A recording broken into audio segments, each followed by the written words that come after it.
Hey YouTube!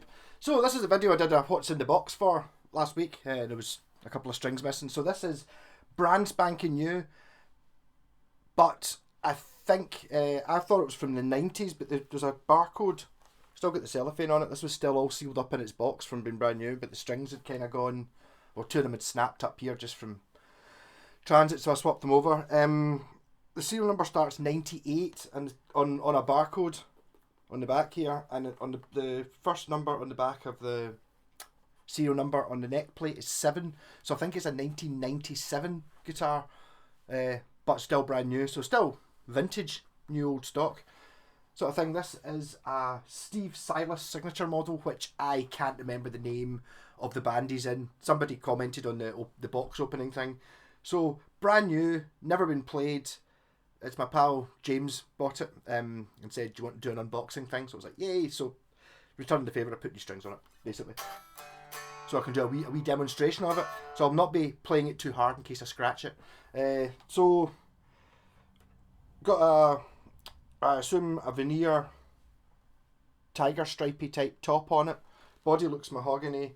It's got a nice angled neck thing for better high-fresh access. It's got Grover tuners, a Floyd Rose, which doesn't actually have a make on it, just says licensed by Floyd Rose. The pickups are 611, 612 and 623, Washburn branded. It's got a push-pull coil tap switch, which will be for the humbucker, even though, as usual, it's got a cardboard thing that says push-pull coil tap. I don't think I've ever had a guitar new enough to still have that. Yeah, so here we go, playing through my wee Laney VC15, coming through that 3x12 cabinet. Neck pickup.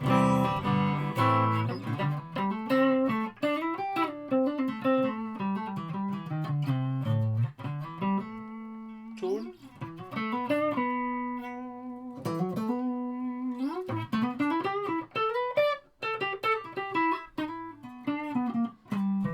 Straps just slightly too high and feel a bit better. Yep.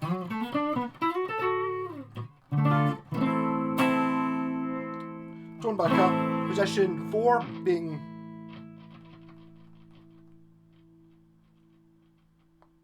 a wee bit scratchy, but that's because it's not been touched in 20 years. I'll maybe give that a wee scoosh with contact cleaner, but just because it won't be wear. It must just be, you know, dust and stuff stuck to it.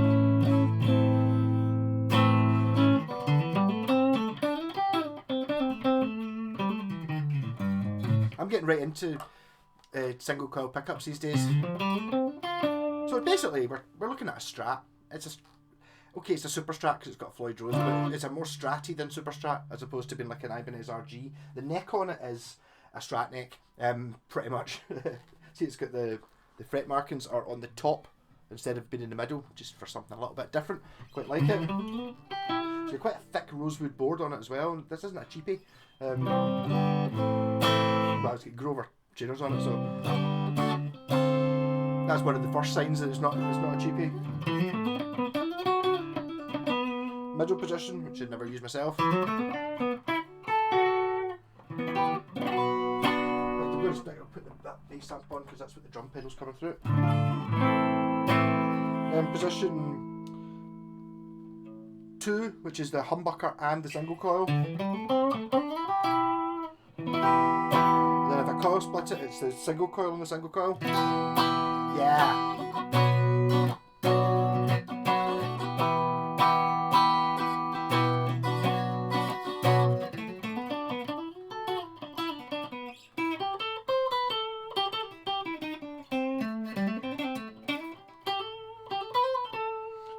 Bridge pickup, single coil.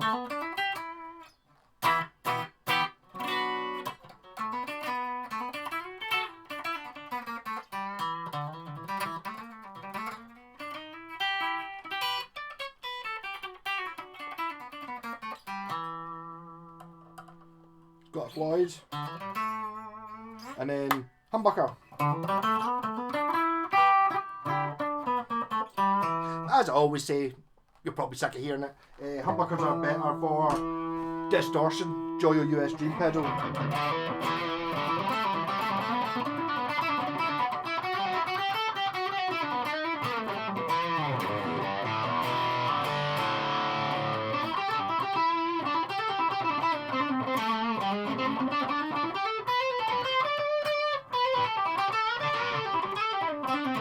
and I'm very conscious of me leaving grubby fingerprints all over it because it is brand spanking new, so I'll be giving this a good wipe before I put it immediately back in its box.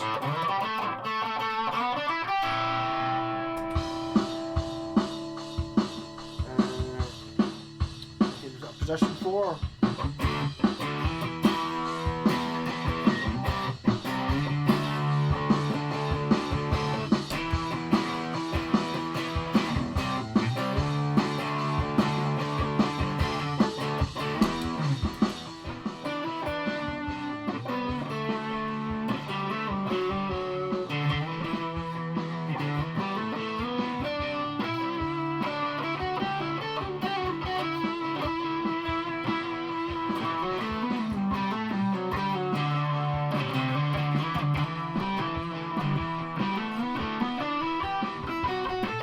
That's a really bad backing track.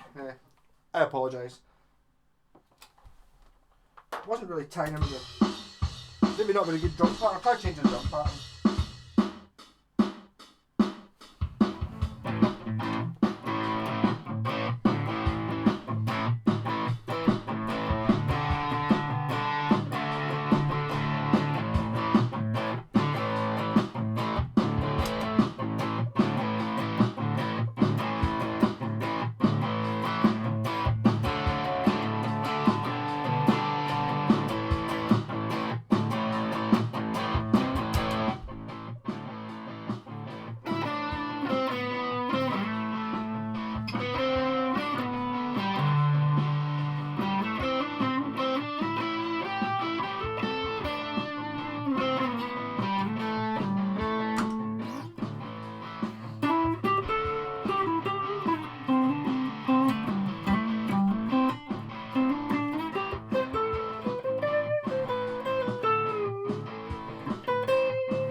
Question 4.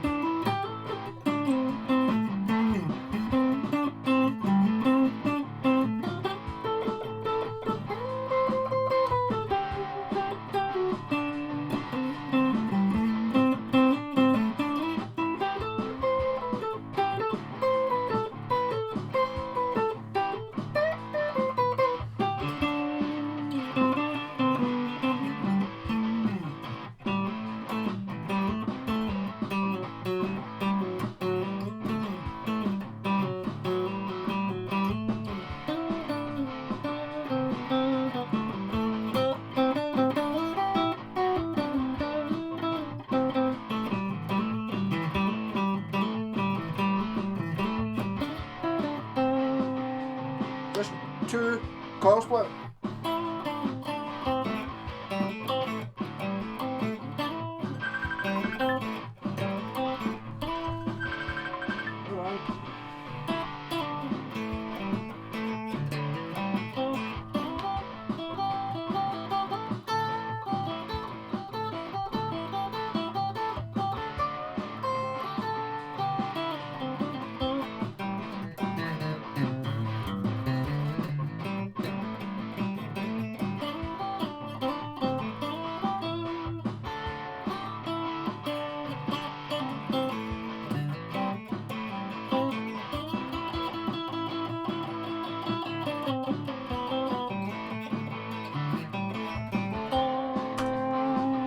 Humbucker, Joe US Dream back on again.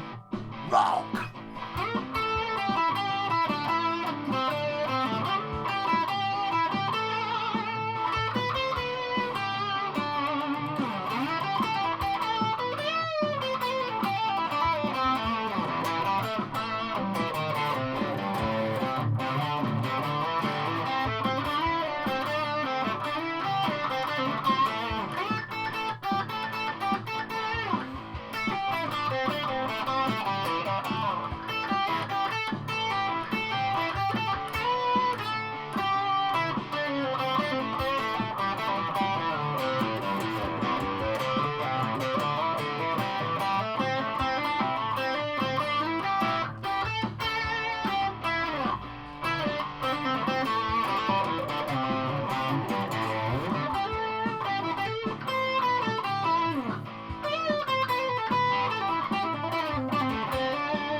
Neck.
Yeah, so actually it's really quite nice.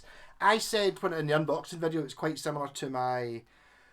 I've got a 1987, so it's 10 years older Washburn G15V. It's not. The body shape, I think, is identical. It's got a Floyd Rose as well, but the neck on it is much more a shredder neck. This is a Strat. Basically, apart from looks, it's a total Strat. I think this Steve Salas basically said to Washburn, or when Washburn approached him and said, we're going to do a signature model, what do you want? He said, well, I want a Strat. And I quite like this headstock. It's kind of... I've got a thing for Strat headstocks. I don't mind ones that aren't Strat shaped, but sometimes they're pure minging. That's a good one. I like it. It's actually not entirely unlike the Washburn Force series from the early 80s. Apart from it's a little bit more stratty than the Force series. The Force series is basically this, but a bit more tailly-ish. In fact, looking at it, I think it might actually be the same, right up to, apart from this bit here, which on the Force is a bit more taily. But it's really nice. It's quite a heavyweight guitar. It feels really solid. The frets on it are massive, big, huge, chunky things, and because the guitar's brand new, they're absolutely flawless, and it's been properly done.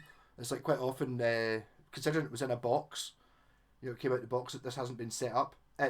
They did the frets well at the factory, which listen, Epiphone these days, do them well at the factory, and when you get it, it's flawless. You don't end up with a mess. So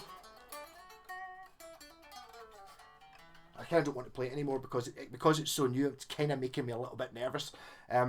But I mean, it's a fantastic guitar, really is. So I maybe have to have a look. I think this is from a line called James. The owner said it was an MG series. Like I said, it was a sort of a signature version of an MG guitar. So maybe if we look and see if I could pick up one of these. Not an expensive one. I think by being sort of late 90s, you're kind of talking about the best time to buy a guitar is when it's just about 15, 20 years old. When it's kind of, it's like, it starts off at this price and then it drops pretty quickly, and then it goes down, then it hits a point about 10, 15, 20 years where it's at its lowest ebb, then it starts to get desirable again and the prices go up. I think that this is probably right in that category. So if you've got a chance to buy one of these brand new, go for it. Fantastic. Really enjoying it. I'm kind of pleased I didn't buy it, or I didn't get it in a trade, because if I got it in a trade I'd probably end up having to keep it. So it's quite good that it's actually just not mine. I didn't have to do any work to it either.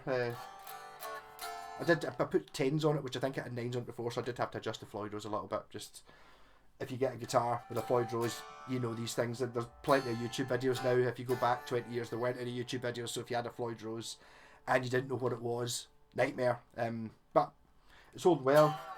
It's holding tune really well as well, considering I haven't even stretched these strings in.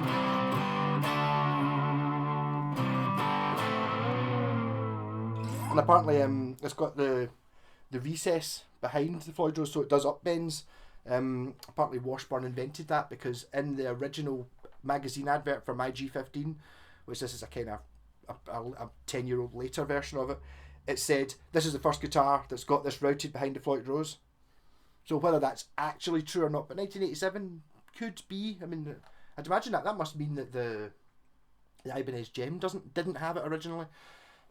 So it does upbends as well. I don't really use a tremolo that much. I'm not good enough on the guitar. It's one of those guitars that if you had one guitar, kind of going to cover all the bases, really. Having the humbucker, it's quite a rock humbucker as well, but because it's quite powerful humbucker, when you split it in half, it's still a reasonable, it matches well with the 3 single coils. I mean, that position 2 Strat sound is great. Without distortion. It's really, really sparkly.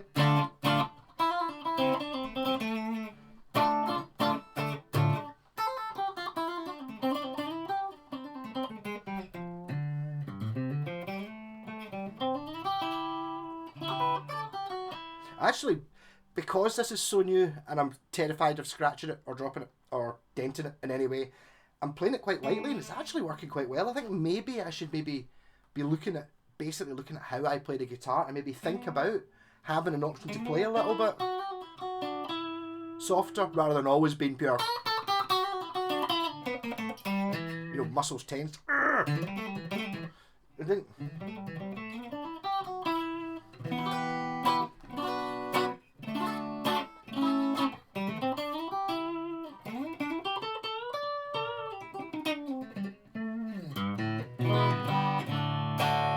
it's got that good Fendery thing going on down there. I'm going to assume it's a 25.5-inch scale. I'm 99% sure it is. Yes! I was going to say, I'm not going to bother measuring it because I know I left the measuring tape in the garage, but I didn't leave the measuring tape in the garage. It's a 25.5-inch scale. Kind of knew that anyway.